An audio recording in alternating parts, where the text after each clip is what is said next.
오늘 본문의 말씀은 요한복음 말씀입니다. 요한복음 16장의 말씀, 요한복음 16장 1절에서 15절까지 말씀입니다. 오늘 말씀을 통해서 예수님께서 성령을 이제 말씀하시는데, 우리가 볼 때는 세상에서 하는 말이 있죠. 죽으면 다 끝이다. 세상에서 우리가 어떻게 살았든지 간에 죽으면 끝이지 그 다음 무슨 세상이 있겠나, 이런 이야기를 우리가 심심치 않게 세상에서 듣습니다. 그래서 죽음은 끝이다 이렇게 이야기하는데, 예수님은 그렇게 말씀하지 않죠. 죽음이라고 하는 것이 단순하게 끝이 아니라 죽음은 새로운 진전이고, 그것은 죽음이라고 하는 것은 새로운 시작이다 라고 하는 것을 말씀하고 계세요. 특히 예수님께서 말씀하시는 것은 죽음에 관한 부분을 완전히 바꾸셨는데, 죽음이 우리 가운데는 더 유익이다 라는 말씀을 하심으로 인해서 죽음이라고 하는 것을 이미 예수님께서는 이 죽음이라는 것을 통해서 사망을 이기셨잖아요. 그러니까 예수님께서 십자가의 죽으심을 통해서 사망이라고 하는 것을 이기신 주님께서 죽으면 끝이다라고 하는 세상의 관념을 바꾸셔서 오히려 예수님이 죽으심을 통해서 우리 가운데 더 큰 유익이라고 하는 이 엄청난 어떤 죽음의 의미를 완전히 바꾼 말씀을 하세요. 오늘도 보면 예수님께서 말씀하시는 부분이 이렇게 말씀하세요. 보면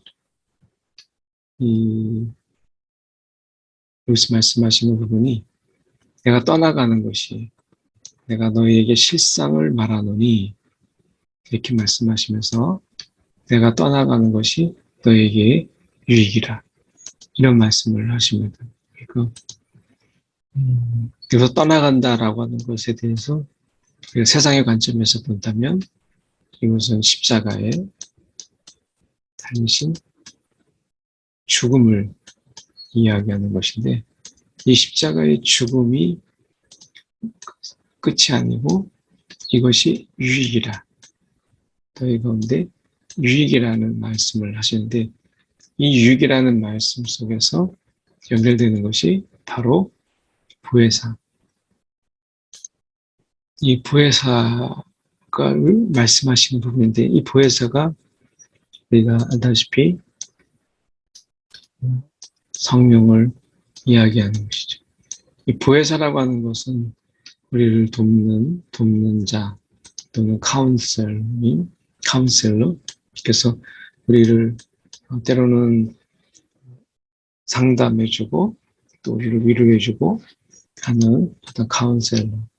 그래서 어떤 문제를 이야기할 때 그것에 대해서 들어주시고, 그것에 대해서 우리가 새로운 어떤 대안을 제시하기도 하시고 하는 이런 카운셀러 또는 돕는 자, 또 상담하는 이런 분, 이런 어떤 다양한 의미를 가진 성령이 너희에게로 오시지 아닐 것이요. 가면, 여기서 말씀하죠. 가면 내가 그를 너희에게 보내리니 라고 말씀합니다. 그래서 예수님의 십자가의 죽음으로 모든 것이 다 끝날 것 같았던 제자들에게 죽음이 끝이 아니고 새로운 어떤 진전이요, 역사이고, 특별히 그때 예수님께서 이제 십자가에서 죽으시고 할 때 시신도난이라고 하는 것을 통해서 제자들이 그 시신을 훔쳐다가 이제 부활했다라고 말할 것 같은 이런 것 때문에, 그래서 부활을 조작할 것 같아서 굉장히 그 부분에 대해서 경계를 했죠. 근데 실제로 저희가 빈 무덤이 됐잖아요. 예수님이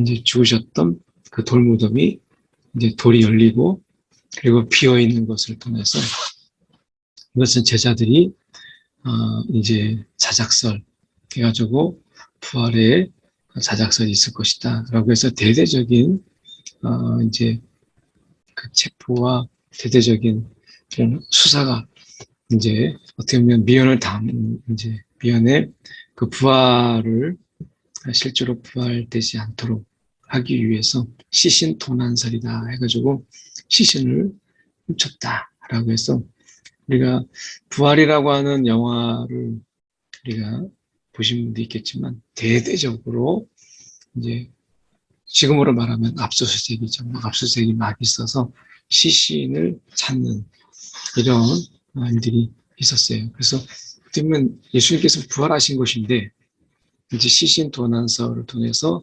제자들 또 제자들 아는 자들을 계속해서 이렇게 이제 압박으로 해서 이제 수사하는 이런 영화가 이제 부활이라는 영화죠. 근데 이제 그런 일들이 있기 때문에 이것에 대해서 제자들이 다 이제 폐쇄적으로 숨고 또 그들이 두려움 속에 있었던 이런 순간들 우리가 알 수 있잖아요. 근데 예수님께서 이제 이미 그럴 줄 알고 이렇게 말씀하십니다. 내가 이것을 예수님의 십자가의 그 죽으심, 고난받으심, 이것을 너에게 이름은 너희로 실족하지 않게 하기 위해서 너희로 실족하지 않게 하려 함이라 이렇게 말씀합니다. 그래서 우리가 이 평상시에 말씀을 우리가 공부하고 또 말씀을 아는 또 말씀에 대해서 늘 가까이 하는 이유 중에 하나가 이제 정말 위기 가운데 있게 되었을 때 이것은 이제 되면 식당이 위기라고 볼 수 있지만 또 한편으로는 우리가 연단의 기회요, 단련의 기회인데 이것은 우리가 고난이라고 하는 이런 부분이죠. 이 고난이라고 하는 것이 우리 가운데 있을 것인데 너희에게 이름은 너희가 실족하지 않게 하기 위해서 하리함이라 이렇게 말씀합니다. 그래서 이것이 나중에 지금의 말씀이 우리를 실족하는 일에 있어서 건져주시는 우리가 넘어지는 데 있어서 미리 이것을 일종의 마치 예방주사를 맞는 것처럼 우리 가운데 실족하지 않게 하기 위해서 주님께서 우리 가운데 미리 이런 것을 말씀해 주시는 거예요. 갑자기 막 닥쳐서 어떻게 해야 될 줄 모르는 게 아니라 그래 나에게 고난이 있다고 했고 어려움이 닥친다고 말씀하셨지. 그래서 이것은 미리 예고된 이런 것이죠. 우리가 이제 출산을 앞두고 있는 임산부가 걱정이 많죠. 이제 두렵기도 하고 실제로 우리가 의료사고가 많이 일어나는 것이 출산의 과정 속에서 일어나고 있는 것이기 때문에 자녀를 낳는다라고 하는 것은 정말 하나님의 이 보호하심이 필요한 굉장히 위험한 일이다라고 하는 거죠.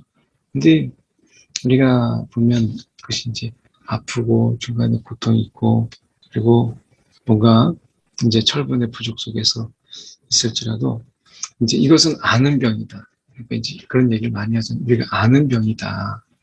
라고 하는 것으로 인해서 대비할 수 있게 되고 준비하기도 하고 조심하기도 하죠. 마찬가지로 이제 하나님께서 예수님께서 우리 가운데 이것을 말씀하심을 통해서 우리 가운데 고난이 오고 박해가 오고 환란이 오게 됐을 때 그것에 의해서 이게 뭔가 내가 잘못 이게서 이제 실족이라고 하는 것은 내가 잘못 믿고 있는 것은 아닌가. 내가 이거 정말 믿기를 잘했나?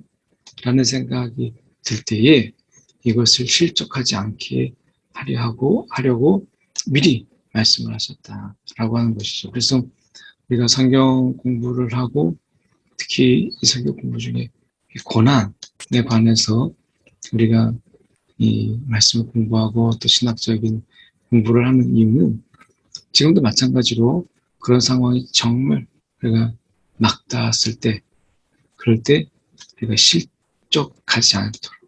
그래서 그런 가운데서 정면으로 이제 피할 수 없는 그런 가운데 있을 때 이것을 이제 부딪히라는 거죠. 정면으로 마주하라는 거예요. 실족하지 않게 하기 위해서 미리 말씀하셨다라고 하는 것입니다. 보면 사람들이 너희를 출교할 것이다 라고 되어 있습니다. 이 출교는 이제 사회적으로 또 종교적으로 경제적인 부분도 좀 있습니다. 그래서 이런 부분에서 완전한 고립, 지금으로 말하면 왕따, 완전 철저한 왕따. 같이 식사해서도 안 되고 같이 말을 건네서도 안 되는. 그래서 어떻게 보면 이 출교라고 하는 이 부분이 추방당하는 이런 부분인데, 추방당한 사람들에게 이 거래, 경제적인 거래, 그리고 식사, 이런 모든 것들이 다 금지됐어. 그래서 이 출교한 사람과의 어떤 거래가, 그리고 또 어떤 만남이나 식사를 같이 하는 동석에 앉거나, 또는 이런 출교한 사람과의 교류 자체가 끊어져 버리는 것입니다. 그래서 이 출교한 자는 사회적으로 일단 매장당하는 것이고, 신앙적으로도 우리가, 물론 이제 하나님이 이제 지켜주시지만, 여기서 출교의 그의 개념은 그게 아니라 이제 추방당하는, 그 공동체에서 추방당하는 것이기 때문에 이것은 사형 선고와 같다, 이렇게 볼 수 있습니다. 식사도 안 되죠. 거래도 안 되죠. 같이 있는 것도 안 되죠. 말을 건네는 건 더욱더 안 되니까 이것은 어떻게 보면 공동체 안에서는 사망으로 받아들여지는 것이죠. 그래서 너희를 출교할 것이다. 이것은 정말 두려운 이야기거든요. 그래서 너희를 출교할 것이다, 이렇게 말씀하죠. 그래서 어떻게 보면 이것이 그들에게서는 두려움이 될 수도 있어요. 물론 이제 우리가 예방주사로 주님께서 주셨지만, 사실은 이런 부분들을 우리가 야, 이런 일이 있대 라고 해서 환영받을 만한 그런 일은 절대 아니죠. 그래서 말씀하시는 분이 때가 이르면 무릇 너희를 죽이는 자가 생각하기를 이것이 하나님을 섬기는 일이라 하리라. 그래서 때가 이르면 그렇게 하는 그 열심이면 결국에는 하나님을 향한, 하나님을 섬기는 일, 하나님을 기쁘게 하는 일이라고 생각했다라고 하는 것입니다. 그래서 때가 이르면 너희를 죽이는 자가, 박해하는 자죠. 박해하는 그들이 생각하기를 야, 이것이 하나님을 섬기는 일이다. 야, 정말 이것은 하나님을 기쁘시게 하는 일이다 라고 말할 것이다, 그렇게 생각할 것이다 라고 하는 것이죠. 그러니까 어떻게 보면 우리가 사도 바울도 알다시피 사도 바울이 그 속에서 사도 바울이 이거 보면 예수를 믿는 자들을 이제 잡아들이기 위해서 어떻게 보면 나름대로 애를 많이 쓰잖아요. 그래서 이 사도 바울이 예수님을 믿는 자들을 박해할 때 예수님께서 이 사도 바울에게 주신 그 마음은 결국엔 함께 고난에 참여하는 자, 함께 고난에 참여하는 자. 그래서 어떻게 보면 이 속에서 지금 예수님께서 이런 말씀을 미리 하시는 이런 부분들은 그들에게 있어서 결국에는 실족하지 않기 위해서 그렇게 하는 것이죠. 그래서 왜냐하면 우리가 신앙의 단순함 속에서 생각해 볼 때 어떤 이런 비련과 슬픔과 아픔과 고통이 있을 때 내가 신앙생활을 잘했는데 왜 내게 이런 일이 있을까?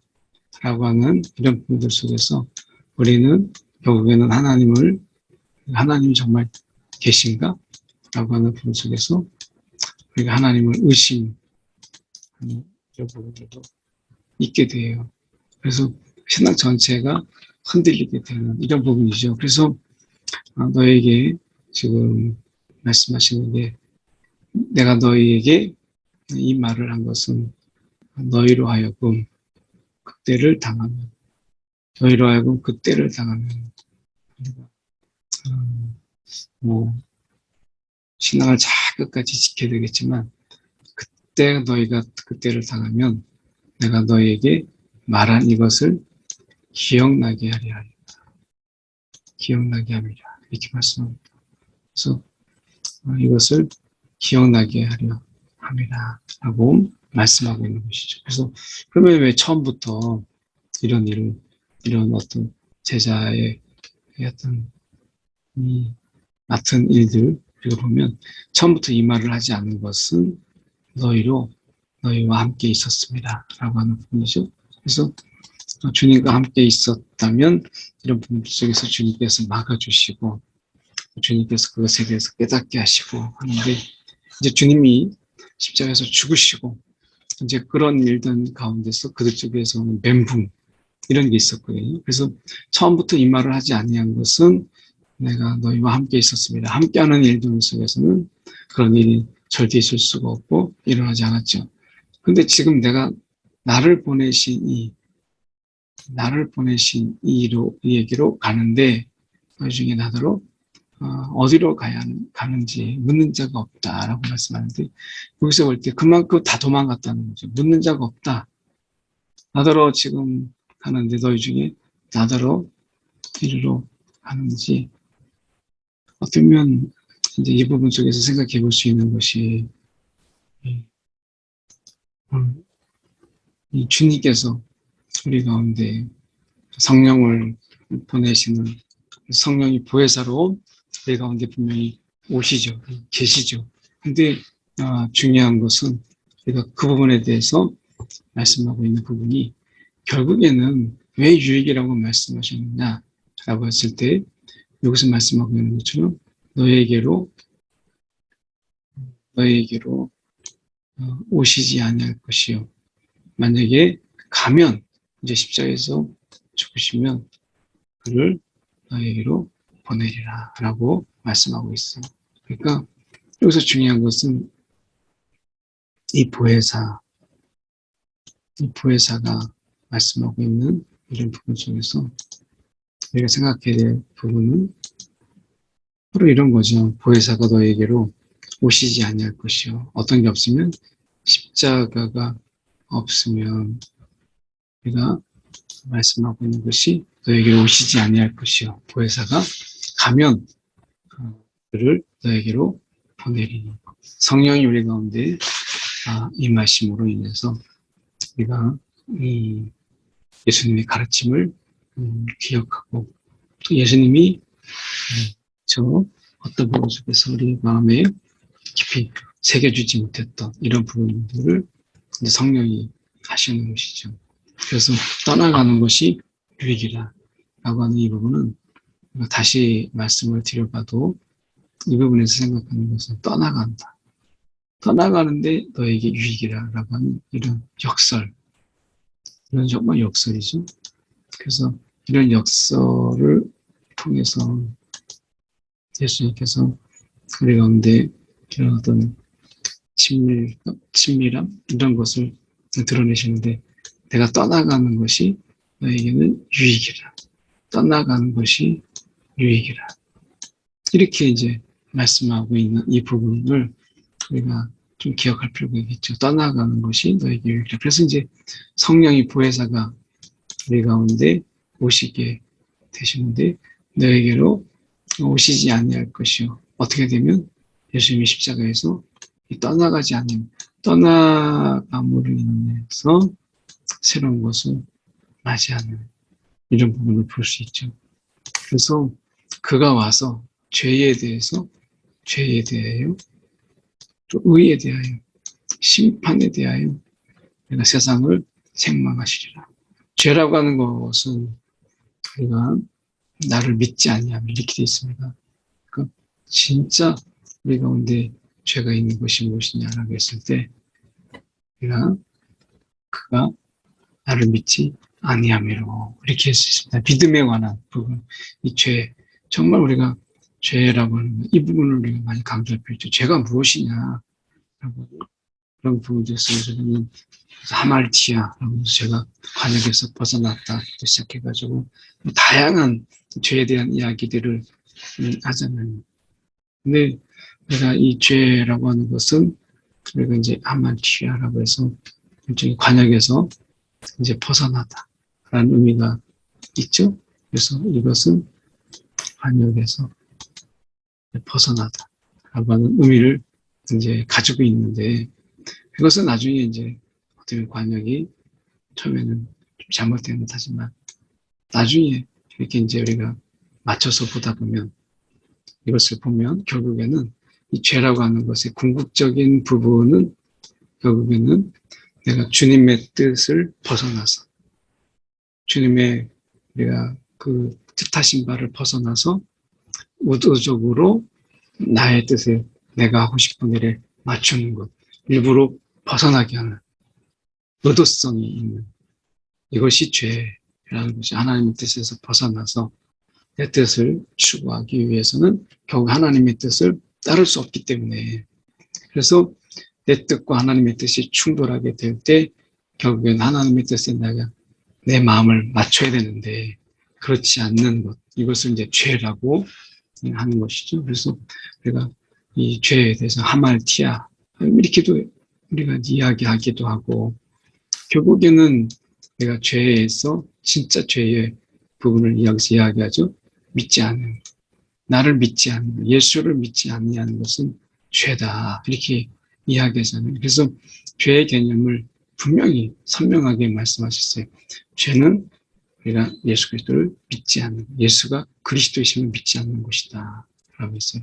그래서 우리는 이 부분에서 죄가 믿음이 약해지기 때문에 우리는 그 자체로 여기는 어떤 일을 행하지 않아도 우리 가운데 이미 죄가 찾아온 것이다 이렇게 볼 수 있죠. 그래서 믿음에 관한 부분 이것이 죄와 연결되어 있다라고 하는 거고 의라고 하는 것은 여기서 나와 있는 것처럼 우리가 아버지께로 가니 너희가 다시 나를 보지 못하며 너희가 나를 다시 보지 못하는 것이다. 이것이 의라고. 그러니까 이것은 이제 의라고 하는 것은 주님과의 관계. 근데 주님이 아버지께로 가니까 주님을 다시 보지 못하죠. 그러니까 새로운 관계. 주님과 이제 떨어지는 지금까지 함께 자고 먹고 마셨던 이런 관계가 아닌 이제 아버지께로 가니까 이제 하나님과의 주님과의 관계라고 하는 의라고 하는 것이 새롭게 형성이 되죠.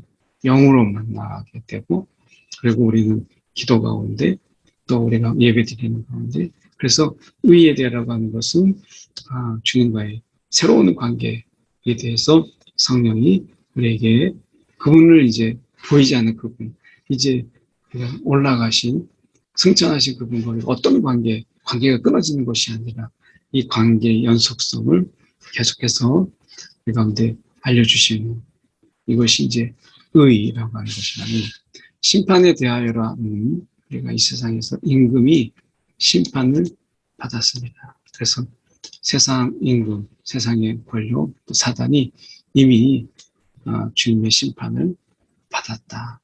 이제 그 최종적인 성리는 요한계시록에 있지만 이미 하나님 나라가 도래함으로 이 하나님의 나라가 이미 우리 가운데 도래함으로 인해서 심판을 받았다. 이렇게 말씀하죠. 그래서 우리가 이런 부분까지 이렇게 본다면 내가 아직도 너에게 이룰 것이 많으나 지금은 너에게 감당하지 못하리라. 그러나 진리의 영이시 오시면 이제 성령을 이야기할 때 성령이 이야기하는 게 많잖아요. 하나님의 영, 그리스도의 영, 보혜사. 또 여기서 보면 진리의 영이시다 라고 말씀을 드려요. 그래서 진리의 영이신 성령이 우리 가운데 오시게 되면 그분이 모든 진리 가운데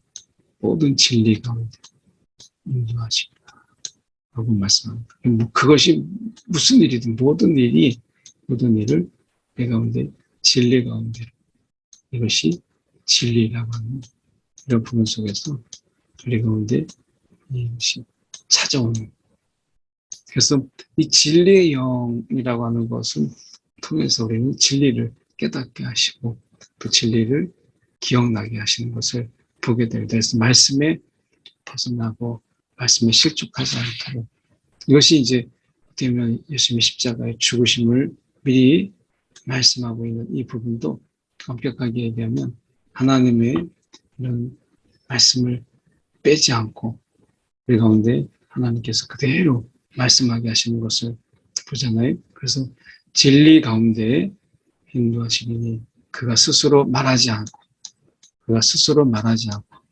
오직 들은 그것을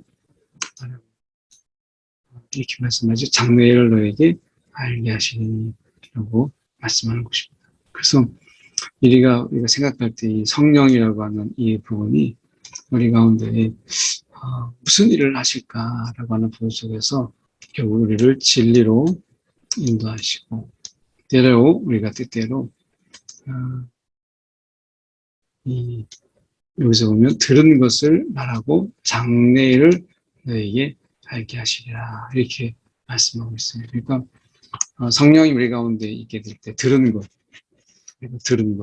이 들은 것 연장이 우리가 이제 말씀을 읽는다라고 하는 부분을 우리는 그것을 말씀을 듣는다. 왜냐하면 하나님이 여전히 말씀을 하시는데 성경으로 말씀하시기 때문에 성경을 우리가 읽는 것이 아니라 듣는다라고 얘기했고 그것을 통해서 장래일을 너에게 알게 하시리라 라고 하는 되면 성령 하나님의 이끄심 이런 부분을 우리가 말씀하고 있는데요. 그가 내 영광을 나타내리니 이렇게 말씀합니다. 그래서 이게 보면 그가 내 영광을 나타내리니 라고 말씀하고 있죠. 그래서 성령은 우리 가운데 오셔서 이 말씀을 드러내시고 내 것을 가지고 너에게 알리겠습니다. 그래서 성령이 주님과의 관계 속에서 우리가 굉장히 성삼위일체, 삼위일체 하나님의 부분 속에서 우리는 성령을 이해할 필요가 있죠. 그런데 성령이 스스로 놀라운 것은 스스로를 제한하셔서 그리스도의 영광을 드러내고 그리고 그것을 세상에 알리셨다라고 하는 것입니다. 그래서 우리가 세상 속에서 주님이 어떤 분이신가라고 하는 것은 우리는 기회가 있을 때 없을 때든지 우리가 그 일을 감당하는 것이죠. 그래서 무릇 아버지께 있는 것은 다 내 것이라 내 것을 가지고 너에게 알리시리라. 오늘 성령이 그 풍성함을 이야기하죠. 아버지 것이 다 내 것이다. 그러니까 하나님의 것이 다 이제 얼마든지 부에서 성령이 쓰실 수 있으니까 그 풍성함이라고 하는 것은 이루 말할 수가 없는 것이죠. 오늘 이렇게 성령을 저희가 함께 살펴봤는데 오늘도 마음에 우리가 넘어짐은 있을지라도 주저앉지 않는 이런 성령의 도우심 오늘도 완벽하지 않지만 오늘도 하나님의 말씀을 기억하면서 그 말씀대로 살아보려고 하는 한 번이라도 더 기억하는 그런 하루가 될 수 있도록 우리의 성령의 이끄심을 위해서 함께 우리 기도하도록 하겠습니다. 사랑이 많으신 하나님 아버지 주님의 시간에 기도합니다. 주 하나님 아버지 주님께서 도와주시고 성령의 이끄심 속에서 하나님의 삶을 맡기는 하나님의 신명이 되도록 인도하여 주옵소서. 아버지 하나님 주님께서 오늘도 도와주시고 하나님이여 진리를 기억하며 진리대로 살아가는 하나님 작은 몸부림이 우리 가운데 있도록 인도하여 주옵소서. 아버지 사랑이 많으신 하나님 아버지 오늘도 주님을 의지합니다. 주님께서 우리를 붙잡아 주시옵시고 오늘도 성령께서 우리와 함께 하사 하나님의 말씀을 우리가 한 번이라도 주님의 말씀을 우리가 한 번이라도 마음에 되새기는 귀한 시간들이 되게 하시고 성령의 도우심을 구하며 오늘도 하늘이 살아가게 하여 주시옵소서. 주님 오늘도 주님의 인도함을 구합니다. 넘어지고 또 우리가 자빠질지라도 성령의 도우심 속에서 능히 일어서는 우리의 심령들이 되도록 주여 도와주시옵소서. 살아계신 예수 그리스도를 받들어 기도드립나이다. 아멘.